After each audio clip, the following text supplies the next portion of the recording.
Regulating the Unknown: How Supervisors Can Keep Up with the Speed of Disruption.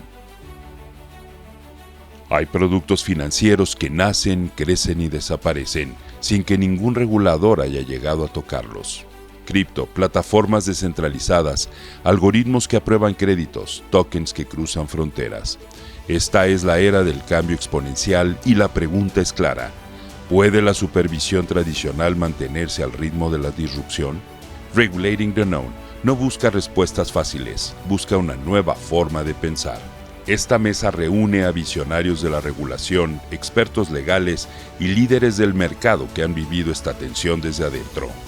Se hablará de sandboxes, de riesgos sistémicos, de colaboración entre países y de lo que viene después de la regulación 2.0, supervisión algorítmica, principios flexibles y marcos adaptativos. Porque si el dinero ya es digital, si los contratos ya se ejecutan en blockchain, entonces el Estado también tiene que evolucionar. Bienvenidos a la mesa donde el futuro financiero se escribe en tiempo real.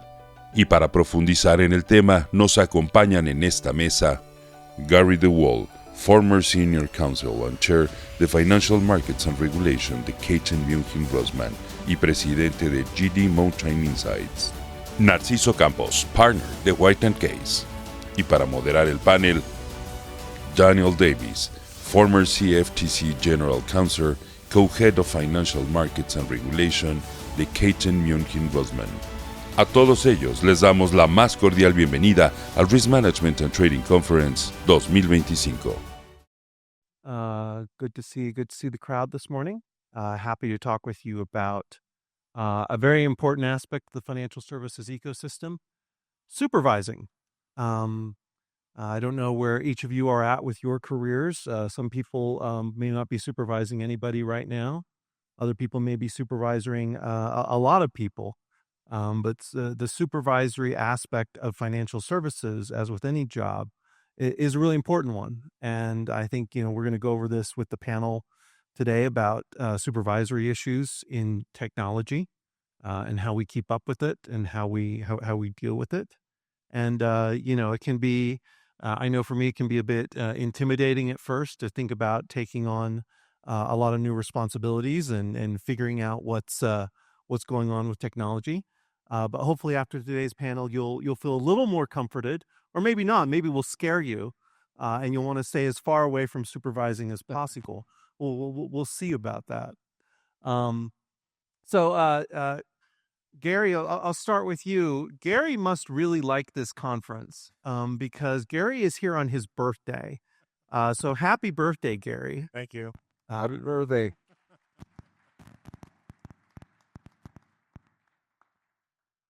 Now, I'm not going to tell the audience how old you are. I know that. I'll leave that for you to share if you want to.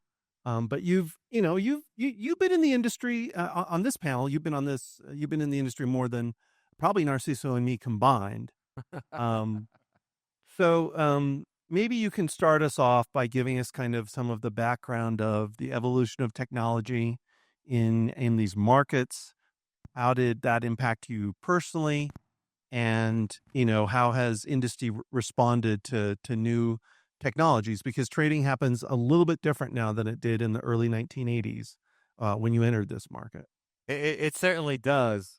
I joined, I actually had been working for a large law firm for a couple of years, and then I joined the Commodity Futures Trading Commission, which is the regulator of the United States of derivatives markets. And when I joined, I learned about the markets by literally going to the floor of the Commodity Exchange Inc. Every morning and watching the open. Now, that may sound sort of strange. What do you mean going to the floor? You press some buttons on a computer. No, that was not the case in 1982. In 1982, trading was by in pits or rings, depending on whether you were in Chicago or New York. It was open outcry. You walk onto the floor. It was bedlam. There were folks running from booth to the floor to these trading pits and rings. And then somehow in this morass of craziness, folks were executing transactions on one exchange, the NYMEX, after they finished their executed their trade, they take their trading card and throw it into a net. That's how trading was done. And from the net, the exchange the exchange staff would take the trading cards and they would key punch them into a central computer so the trades cleared. There was no such thing as electronic execution. When I first started in the business, there had been a ban in the United States of options trading that had existed more or less since 1936. The ban had just been lifted. The CFTC had instituted a pilot program, a 3-year pilot program, and the first options trading began in the United States on derivative exchanges in 1982. Again, when I started the markets, there were no PCs. They just weren't really out yet. They had been developed, but most companies weren't using them yet. It was still basically, I won't say it was stone and chisel, but it was pretty close to stone and chisel. And then things started changing. The first change that I saw that was controversial was that folks started using headsets on the exchange in order to more efficiently get their orders. Folks started running down to the floor with printouts from big computers so they could do their options trading. That was a very, very big change. In 1982, the first stock index futures contract started trading. And then throughout the 1980s, you did start seeing more and more influence of computers on trading. You saw the beginning stages of what later became known as high-frequency trading.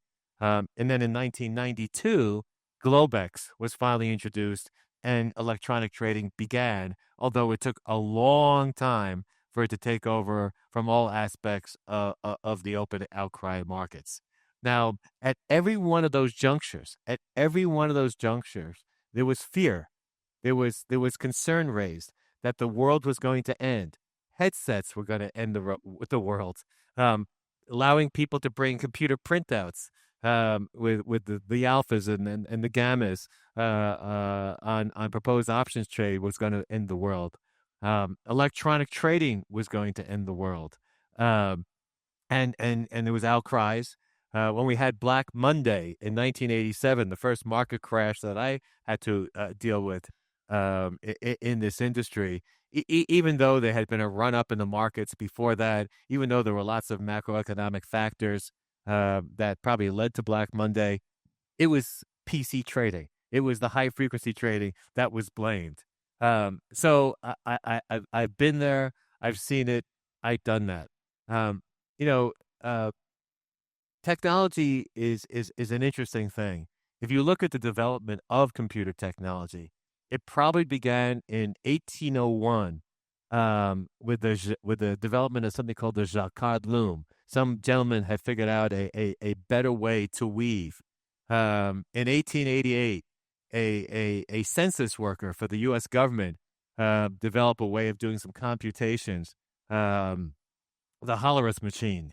Probably a lot of us, if you read history, are familiar with the 1936 Turing machine, through which the United States was able to break German code during World War II. We saw the UNIVAC, the ENIAC, the big first computers that help move us along, and of course now we've got PCs which we take for granted. But being there in the rollout of PCs, it was nothing to take for granted. Technology develops. It's going to continue to develop. There is fear. There's fear, practical fear. People think they're going to lose jobs, and so therefore they get defensive. Regulators get fearful because they don't really understand it, and they think it's going to blow up the markets. But the thing I've learned after all these many years is there's nothing to fear. It's a lack of understanding. It's once you understand it, once you can think about it, you can leave the fear behind. All right. Well, nothing to fear but fear itself, right? Exactly. Very good. Well, Narciso, your experience is not as extensive as Gary's, but obviously a lot of experience in these markets. What has been your experience with the evolution of new technologies?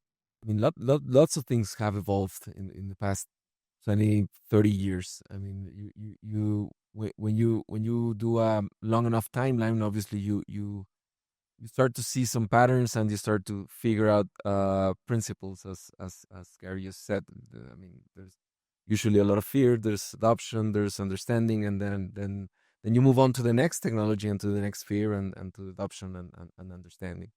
And in my case, having worked in the markets area, but more closely to the banking sector, the adoption of e-banking and the ubiquity of being able to transact with your mobiles is something that happened pretty much in the same way that happened in other countries, in our country, in Mexico, but and face the same relevant challenges that they were faced in other jurisdictions. Just the ubiquity of the internet, from being something beginning in the mid 1990s, with the usage of internet connections that were mostly back then, at least in Mexico, by universities and governmental entities, and then the adoption to the general public and figuring out whether or not it was safe to do financial transactions through the internet, and then everything changes, but everything stays the same.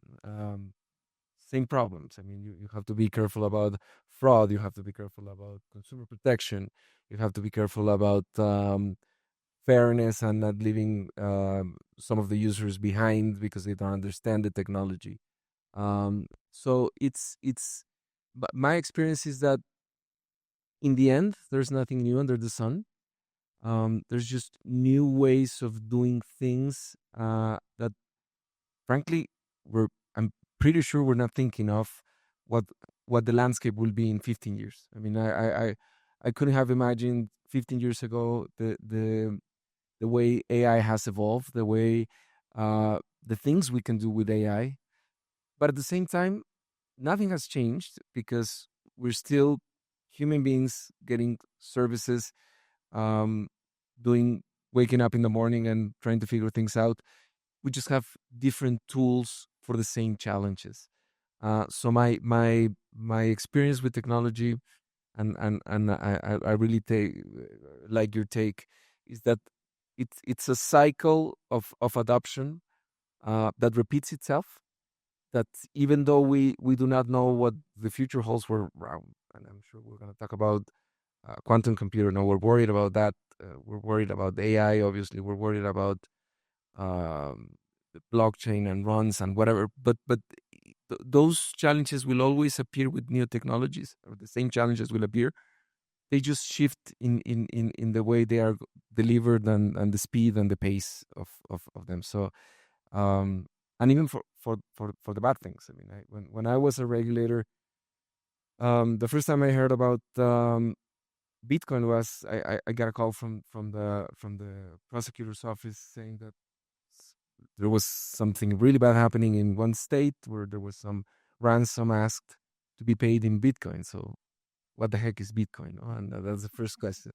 And then what do we do about it? And so the pace of adoption, the challenges obviously relate to how technology is used. It can be used for the bad, mostly is used for the good, but the challenges remain the same. That's my general experience. Yeah. No, so it's interesting you mentioned Bitcoin. We'll get to a question about regulators, but I became the general counsel of the CFTC in March of 2017. I interviewed with the chairman. I interviewed with the chairman's staff. I interviewed with the other commissioner at the time, Commissioner Bowen, and a number of other people. And they asked me a lot of questions about what I would do as general counsel, what was my background, what would be my managerial approach to the position, and all of that. Not a single person throughout that entire process asked me a single question about Bitcoin or digital assets. What was the number one issue that I dealt with as general counsel of the CFTC? Digital assets. And so, it's, you don't know what the next step's going to be. It's very difficult to predict, but yet you find ways to figure it out. And I think all of us here have been on the private side of the fence. We've been on the, the regulatory, the public side of the fence. And of course, regulators have an important role in the financial services ecosystem. They've got to do their job and, want them to do their job well. But Gary, I'll start with you, then go to Narciso. Do you have, since you've been on both sides of the fence with your regulator hat on, do you have a view about how regulators should deal with new technologies and services? Is there some sort of a best type of regulation that regulators should be thinking about? Well, it's interesting. I think, the mantra you hear from regulators consistently is we're technology neutral. That's not true. They are not technology neutral. I've never met a regulator that's truly technology neutral, because every time there's new technology, there's the fear. There's the fear by the regulators that something's going to happen and they're going to be held responsible. And there's the fear by the regulators that they're going to be called by the politicians who've been called by the constituency, and the constituency has expressed their fear, and that fear has been related to the regulators, and so the regulators have to do something about, to make sure that the big bad doesn't occur. In fact, if you look at the history of financial markets, there has been manipulation, there has been fraud, there have been all sorts of problems going back centuries, and technology wasn't responsible for any of that. It was human beings just acting in a nefarious, in a bad way. And today, as we now rely on AI to somewhat, and it'll be more and more as we start rolling out the quantum computers, sure, things will happen faster. But the technology itself, at least as far as I can predict, is not going to be responsible for any issue, even to the extent that we end up with some kind of autonomous AI that places trades directly. And there is concern, by the way, that if you tell AI to do something the most efficient way, if you tell it just to make money, of course it's going to do things that are probably illicit. And therefore, it's up to the coders to somehow counter that, to preclude it doesn't happen. But again, the technology is, no matter how smart it is, it's just ultimately technology. It's just dumb. Technology is not responsible for any issue. And therefore, in my view, technology itself should not be regulated. The outcomes, the bad outcomes of technology should be regulated. If an AI program engages in spoofing, that's a problem. Spoofing is a problem. The issue is who should be responsible. In the financial services industry, generally, a common principle is the duty of supervision. Firms, persons are responsible for things that happen under its watch for a company or their watch for human beings. And to me, that's a very, very important principle going forward. There's a lot of debate, for example, in the crypto space regarding decentralized finance, that no one should ever be held responsible. There is talk in the AI space that no one should ever. I don't accept that. To me, there has to be a human or a legal person at the top of the chain so that there is accountability. And even if you're a libertarian, even if you believe that's a crazy view, the private lawsuits that will occur if no one is officially responsible will kill any enterprise, and they will happen. Certainly in the United States, where we have a contingency fee situation and plaintiffs basically can sue for free, we're going to have people looking for liability, and we've seen that in decentralized finance. We've seen that. We've seen government lawsuits against folks who exercise governance through governance tokens being held responsible for nefarious actors of third parties using a DeFi platform, and we don't want to see that outcome. With continual rollout of technology. So what we want to see is enterprises or people being responsible for the technology. Now, there are exceptions. there are exceptions in all fairness. There are concerns. There are folks who are, intimate in the AI industry who believe that it's possible that, AI, creating autonomous AI, that autonomous AI, like we saw in the movie 2001: A Space Odyssey with the HAL 9000, might kill human beings. And there's a worst case scenario. Well, I think I think that because of that, there are some unusual risks presented by AI that really have nothing to do with financial services, that should be insisted upon. One of which is there should be a kill switch associated with any AI system, whether it's an AI directly created by humans or an AI system created by AI systems down the line.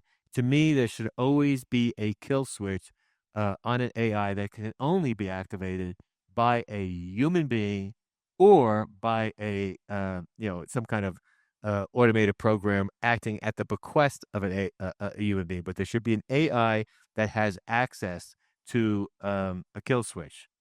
And in the non-financial services, there is not necessarily the principle of a duty of supervision, a legal duty where a company could be held responsible for what goes on underneath it, or a human being. I do believe that should be part of non-financial services AI, and to the extent that in the financial services industry, it's not clear that the company or that a human being is responsible for technology. I think that should be the case, but that's about it. I could do it now. I could do it later. I think we're going to do it later. I'm going to talk about the CFTC's experience in trying to regulate technology a couple of years ago. It didn't go well. That's That's your teaser? That's my teaser. I mean, I do agree that, and going back to the point that there's nothing new under the sun. At the end of the day, it's a legal principle that the only that only a legal entity or a person can be subject to rights and obligations. So at the end of the day, you cannot attribute a patrimony, you cannot attribute an obligation to a thing, regardless of the fact that that thing may seem very smart or smarter than some humans or any human. The point is, behind all of this technology, obviously, there has to be persons, and furthermore to that point, there's even a legal theory about objective responsibility, under which any harm caused by an object, the responsible for that harm or for that consequence has to be the owner of the object. At least that's in civil law, and I'm pretty sure that's pretty much the case in also common law. And I do agree. I mean, if you try to regulate technology, you will always be behind. By the time you sort of figure out how it works, there will be something else, and it's just not a good use of government's resources, nor the time of those trying to innovate. And I do believe in trying to regulate based out of principles. Again, those don't change. So you want to make sure that there's consumer protection. You want to make sure that there's principles of stability, which can connect to the fact that there should be a kill switch at some point. You have to have accountability. You have to have and then that's where it gets tricky, because obviously there's the eternal tension between innovation and stability, and people trying to push the boundaries and telling the regulators, well, you're just there's no innovation and there's not going to be any economic growth, and then it gets political, and it's just a whole circle of things that we see every time there's a new technology. We see the same arguments, and you get people with black turtlenecks in stages like this, walking around saying that this is the future, and the regulators are just stopping it, and everybody's wrong. Go back to principles. I mean, again, there's nothing new. It's services for people that should benefit people, and there will be pitfalls. And again, the change will be paced the way that it's delivered, and speed. So I very much agree with what you just said, and I would just add that a way to see it is to think about that principle. Yeah, that's a lot to process and a lot for regulators to deal with. It's a lot for one regulator to deal with. And then add on the layer that we're in an international system where you've got, just take our respective countries, the United States and Mexico, right? May have slightly different approaches, slightly different issues, but there's a benefit to international coordination. So I guess I'd ask both panelists kind of what are your thoughts about international organizations, international coordination, how helpful or harmful or useful is that when it comes to kind of dealing with the duty of supervision?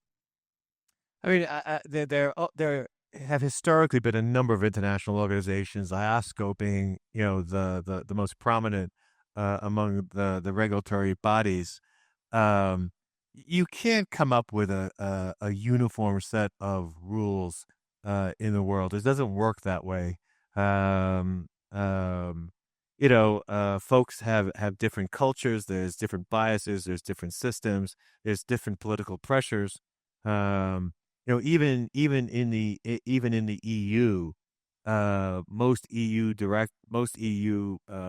directives have to be adopted formally by the individual states, and there's always a little tweaking before something is finalized. So I don't think it's practical to ever think that there's going to be uniform regulation. And by the way, I happen to not think that uniform regulation would be a great idea. The benefit of having every country or having maybe some common principles, but that's it, is that if one country gets it wrong, at least there are other countries that are alternatives. If we adopt the uniform worldwide set of rules and it's wrong, we're all in a bad shape. So share information among regulators, share insight among regulators, share experiences among regulators. Those things are all good because that increases global learning. But I'm not a big fan of the idea of global regulation. I don't think it works. I mean, I agree. It just by definition, we are different nations, different problems, different subset of even goals. As much as we're intertwined, thinking about Mexico and the U.S., it's interesting because we are completely intertwined in the financial systems, regardless of what regulation says, in many ways. But having our own sets of problems and our own political issues and again, thinking that all of this is for humans, for a specific set of humans organized in a different way, there has to be a difference. But coordination is key. I mean, some things that we're seeing, not necessarily on the technology side, but in connection to policies of certain countries that are trying to be pushed to other countries without the right coordination, they just end up blowing up and frankly, thinking about innovation, maybe stopping some of that innovation because there's not a clear path of what's the expectation. You have a main regulator, but then probably you have, by virtue of your activities, a secondary regulator. And if there's no coordination as to what's the expectation and how things should be done, then people just then fear comes from other reason, and people stop doing things. So coordination is key. Respect amongst regulators on the specifics that they have to take care of for each of their countries. Even more important, I would say.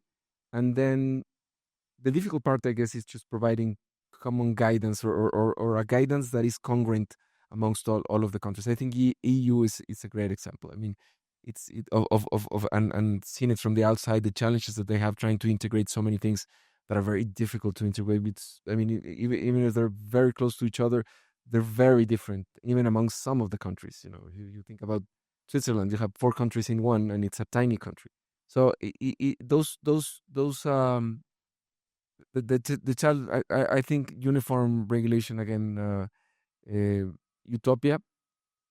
Probably you can share principles going back to that, but then the actual implementation does have to take into account the differences between the countries. Yeah, so let's switch gears a little bit. Let's move from the international level down to the practical level. You know, your line supervisor is hearing all of these things at this conference and trying to keep track of all of the developments that are going on. And we're telling them by the time you figure this out, the technology you learned will be outdated and there'll be a new set of technology you're going to have to deal with. So kind of how should supervisors deal with these issues? How do they deal with the new technologies? I'm not a computer programmer. I'm never going to be. But I'm responsible for things if, algorithmic trading goes wrong or, anything like that. What kind of, advice and experience have you guys had to give to our audience here about how do supervisors deal with these issues on a boots on the ground level? Sure. And I think you got to look at that two ways. So there's the supervisors at either the C-suite level or close to the C-suite level. For many years, I was in that category, so I'll give you some of my perspective from that.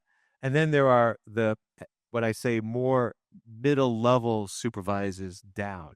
And I think there's actually a different approach because there's no way that the CEO of the entity is going to learn the intricacies of AI and quantum. Yeah, it's possible if it's an AI company, if it's a quantum company, the CEO is going to know a lot about that. But, in the financial services space, that's likely not going to happen. But I think in general, the duty of the C-suite is to know the landscape of what's happening out there. Not to know all the intimate details, but to know the landscape, to understand the opportunities, and to understand the potential problems, and to understand the costs. I think that's very, very critical. I think it's very, very critical once it appears that the new technology might have relevance to the entity to appoint someone in charge. Okay. There needs to be a point person that's going to sort of be the lead within the enterprise of the new technology, whether it's ultimately rolling it out or whether it's being responsive to. For example, quantum. It may be a decision of the company early on that we're going to follow this, but we're not going to really develop anything related to quantum until we're satisfied that it's more reliable, that that we can actually make some money off of it, et cetera, et cetera.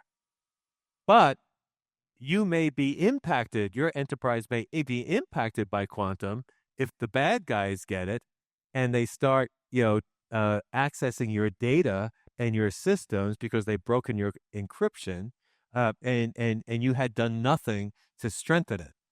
So, again, that's part of, I think, the C-level analysis. Is it something that we don't really need to do anything about, or is it something that I'm reading that we need to be prepared for? So I think, again, no matter what circumstance, there needs to be a single point of contact that deals with the issue.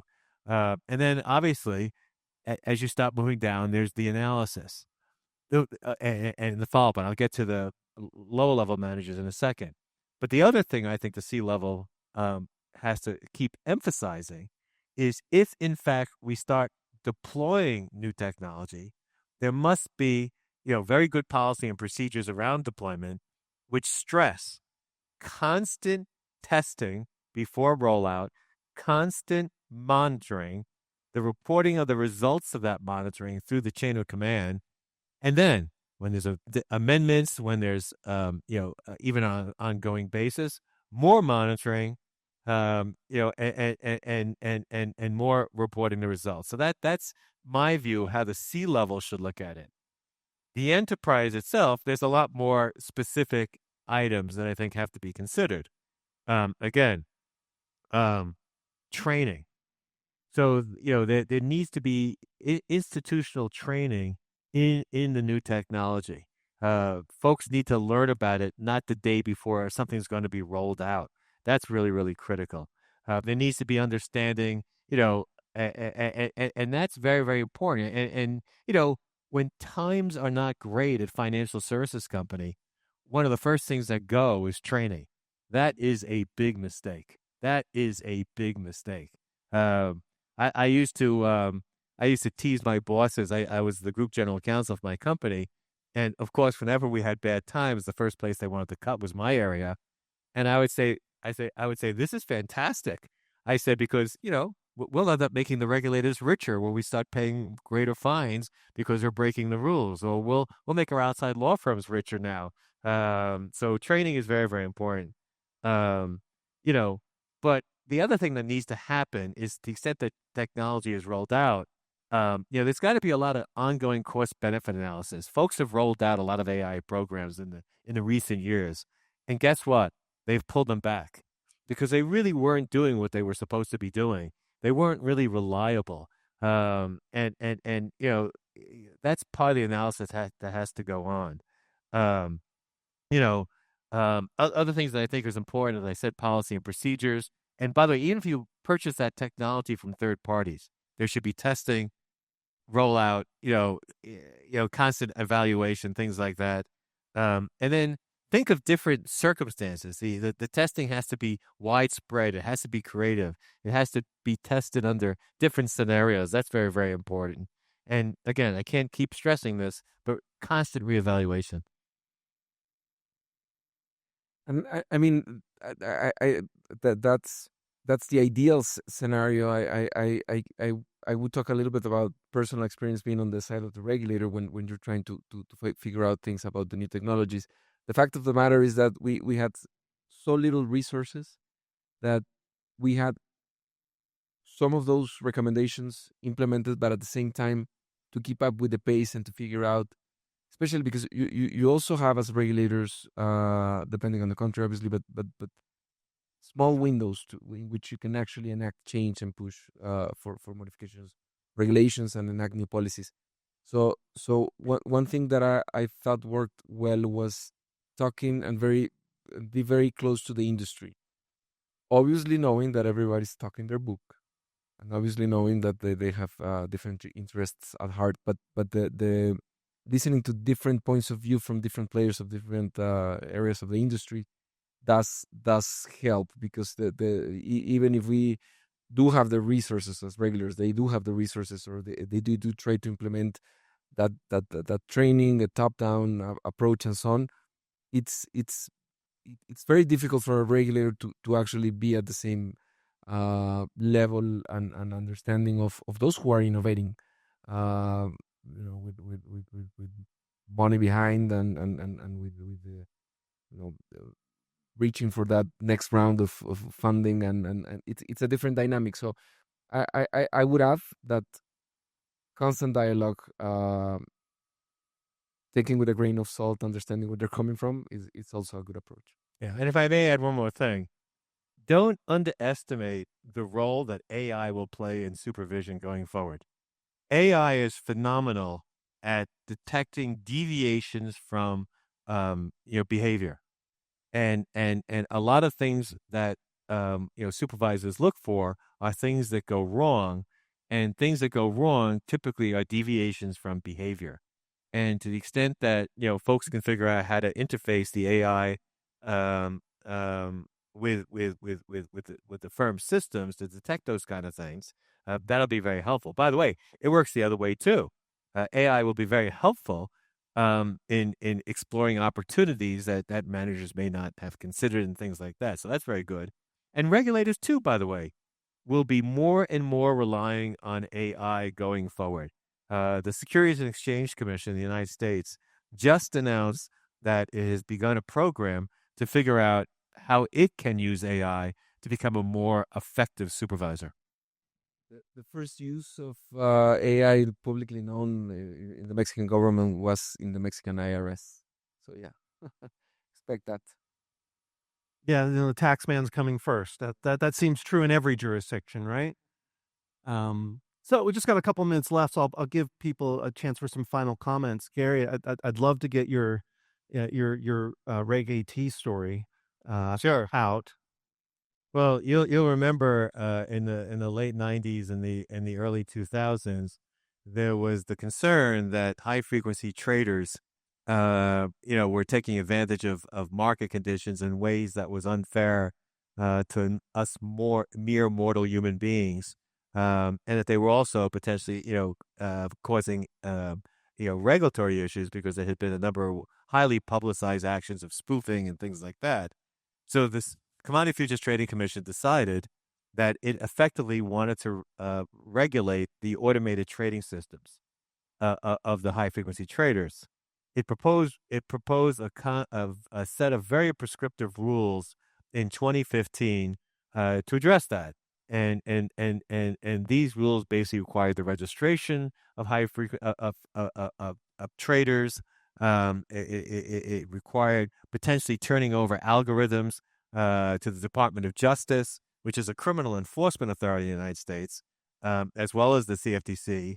And it talked about all sorts of rules about supervision, very, very prescriptive rules. Well, it went over disastrously. The industry was not happy. The Futures Industry Association was not happy. Comment letters came into the CFTC left and right, talking about how difficult it would be to follow these proposed rules. Well, in fairness, the CFTC came up with a round of amendments 1 year later. They thought those new rules were less prescriptive. They weren't. They did away with some of the most onerous issues, but they were there basically, hamstringing the developers and the trading systems themselves. Again, same thing. Massive amounts of letters saying this isn't going to work. Here's why it's not going to work. The industry met with the CFTC to explain why systems won't work. And as Francisco had talked about earlier on, in the interim, the systems were changing.